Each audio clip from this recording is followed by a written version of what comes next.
Friends, welcome back. तो friends, अभी का लेटेस्ट न्यूज है, यूरोप ने भारतीयों को कॉपी कर लिया। आई ये क्या न्यूज है? तो वीडियो शुरू करके पता करते हैं। वीडियो शुरू करने से पहले अगर आप चैनल पर नए हो और आपने अभी तक सब्सक्राइब नहीं किया है तो जल्दी से पहले सब्सक्राइब के बाद बेल आइकन को क्लिक कर लो ताकि आपको हमारे सारे न्यू वीडियोस के नोटिफिकेशन मिल जाए जैसे हम अपलोड करें। अगर आपको वीडियो पसंद आता है प्लीज लाइक एंड शेयर। चलिए शुरू करते हैं। नमस्कार दोस्तों, स्वागत है आपका हिंदी नॉलेज शो में। तो दोस्तों, आज कुछ ऐसा हुआ है जिसने खुद भारत को हैरान करके रख दिया है। दरअसल आप सभी लोग जानते हैं यूएनएससी यानी कि संयुक्त राष्ट्र सुरक्षा परिषद, और इसे दुनिया की सबसे ताकतवर परिषद भी कहा जाता है। और इसमें टोटल 15 मेंबर हैं, जिनमें से 10 नॉन परमानेंट है यानी कि वो बदलते रहते हैं, और 5 परमानेंट है यानी कि रूस, चीन, अमेरिका, फ्रांस और ब्रिटेन। अब हुआ क्या कि इसी परिषद में रूस यूक्रेन युद्ध को लेकर एक बहुत बड़ा प्रस्ताव आया।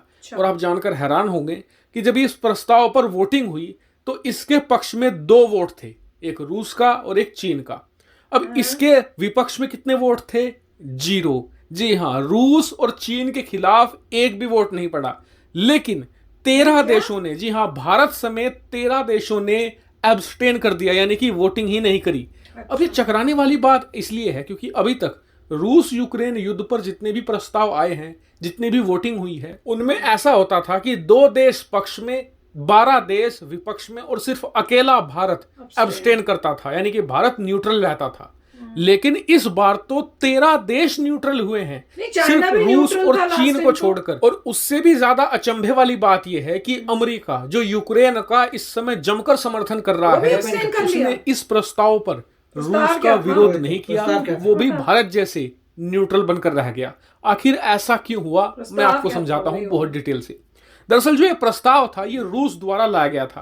प्रस्ताव में क्या था कि जो यूक्रेन के अंदर बच्चे और बूढ़े और साथ ही जो औरतें हैं, इन्हें सुरक्षित किया जाए और युद्ध के दौरान इन्हें सुरक्षा या मदद भी दी जाए।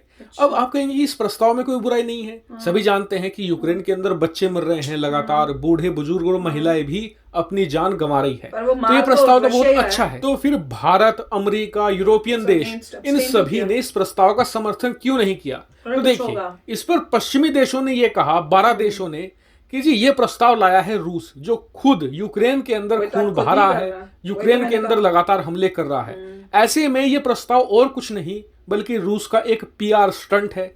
जो उस पर दाग लग रहे हैं, ये उन्हें धोने की एक कोशिश है, दुनिया भर में एक प्रोपेगेंडा फैलाने की कोशिश है। ये मैं नहीं कह रहा हूं, ये अमेरिका ने कहा है यूनाइटेड नेशन में। तो फिर आप कहेंगे कि अमेरिका और उसके सहयोगी देशों को इस प्रस्ताव का विरोध करना चाहिए था, उन्होंने एब्सटेन क्यों किया? इसका कारण है, पहला है, ये प्रस्ताव मानवीय सहायता के लिए था।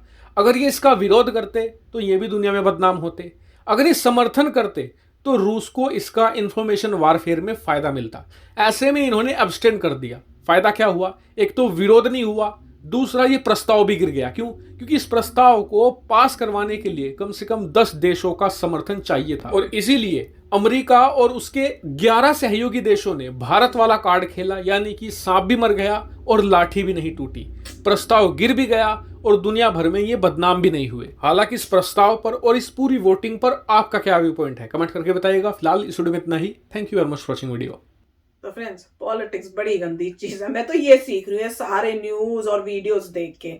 अच्छा है हम लोग पॉलिटिक्स से दूर हैं। ये अलग बात है, वीडियोस देख देख के परेशान होते हैं, पर एटलीस्ट पॉलिटिक्स में घुसे हुए नहीं है। क्योंकि जिस तरह से चालों पे चालें चली जाती हैं, इतना मतलब वो डिफरेंटली सोच लेते हैं कि हम नहीं सोच सकते कि अच्छा इन्होंने इस टाइप से किया है। अब जैसे रशिया ने इस टाइप का एक प्रस्ताव ले आए और मैं बड़ी हैरान, मैंने कहा है सबने अब्सटेन कर दिया, अमेरिका ने भी अब्सटेन कर दिया, ये ऐसी चीज क्या थी? तो फिर जब जैसे उन्होंने बोला ना कि भैया रशिया ने ये वो लेके आया था, मैं कहा गड़बड़ वाला कुछ होगा, इसीलिए इसका मतलब ये हुआ है। तो वही पता चला कि वो कुछ गेम खेलने की कोशिश कर रहे थे कि खुद ही अटैक कर रहे हैं, रशिया कर रहा है यूक्रेन पे, इनोसेंट लोग मर रहे हैं। अब वर्ल्ड को तो दिख ही रहा है कि आप जैसे बताया न्यूज में कि ड्रामा स्कूल में जहां पे उन्होंने खास लिख के रखा हुआ था कि यहाँ चिल्ड्रन हैं, बच्चे हैं, यहाँ औरतें हैं, मतलब यहाँ पे आर्मी नहीं है, यहाँ पे सेफ्टी के लिए लोग बैठे हुए हैं, तो आपने उसी के ऊपर बॉम्ब कर दिया। तो वो सब न्यूज जब वर्ल्ड में जा रही है तो बदनामी हो रही है। तो उसके लिए इन्होंने ये कोशिश की कि भैया उनके लिए कुछ करने का। तो वो सारे कंट्रीज ने, इंडिया इंक्लूडिंग इंडिया, सबने उसको अब्सटेन किया। सिर्फ एक चाइना था जो उसका साथ दे रहा है। तो देख लो क्या हो रहा है। अरे देखिए, वो इलॉजिकल है कि आप मतलब एक कंट्री कह रही है कि हम अटैक करेंगे और फिर जो जो मतलब ओल्ड लोग हैं, बच्चे हैं, विमेन हैं, उनकी ह्यूमैनिटेरियन एड भेजी जाएगी। तो तभी सबने एब्सटेन किया, उन्होंने बोला तुम अटैक ही मत करो, काम ही खत्म। मतलब ये है कि बोलना कि अटैक करके मैं ये करूंगा, तो तभी जिन्होंने मतलब नहीं वोटिंग की इंक्लूडिंग इंडिया, उनका ये था भाई तुम अटैक ही मत करो, काम खत्म है, मगर नहीं हुआ। तो मतलब इसमें एक अच्छी बात है। दूसरी बात ये है कि देखिए चाइना ने फिर भी साथ दिया है, और अभी ये देखना बाकी है कि रशिया ने चाइना को बोला था कि हमें मिलिट्री एड चाहिए, तो पता नहीं चला कि मिलिट्री एड मिली कि नहीं मिली। ओपनली तो नहीं देंगे, चाहे नीचे से वो जैसे कहते हैं ना अंदर से कुछ दे दिया तो दे दिया, पर ओपनली तो मेरे को नहीं लगता देंगे। राइट, और चाइना ने ऑफिशियली तो बोला है बेसिकली कि भाई हम जो जो सैंक्शंस हैं तुम्हारे ऊपर, उसको तो हम वायलेट नहीं करेंगे। तो ये क्लियर किया है कि अगर सैंक्शंस हैं तो सैंक्शंस वायलेट नहीं होंगे, परंतु उसके अलावा जो है और कोई स्टेटमेंट आई नहीं, सिर्फ सैंक्शंस नहीं करेंगे, वायलेट, बस खत्म। अब काफ़ी मतलब चीज़ें कॉम्प्लेक्स होती जा रही हैं। कहा यह जाता है कि यूएस वगैरह सभी लोगों ने सोचा था कि सैंक्शंस लगाएंगे तो बहुत जल्दी वॉर खत्म हो जाएगी। अब उनको नजर आ रहा है कि सैंक्शंस लगाने के बावजूद वॉर खत्म नहीं हो रही, फर्क नहीं पड़ा। उन्होंने ये कोशिश की थी कि जितने भी ओलिगार्क्स हैं, जो अमीर लोग हैं पॉलिटिकल पावर में, उनको करेंगे, मतलब उनको रिस्ट्रिक्ट करेंगे। अब पता लगा कि उनके पास भी कुछ चालें थी आगे काम करने के लिए।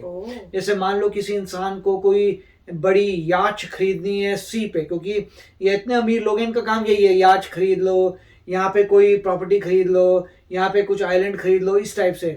तो वो क्या कर रहे हैं, अब पता चल गया यूएस को, तो वो देख रहे हैं वो क्या करते हैं, कहीं और किसी भी उनकी प्रॉपर्टीज पूरे वर्ल्ड में है, जैसे स्विट्जरलैंड में गए, स्विट्जरलैंड में चले गए, वहां पे एक नई कंपनी खोल दी और नई कंपनी याच खरीद रही है।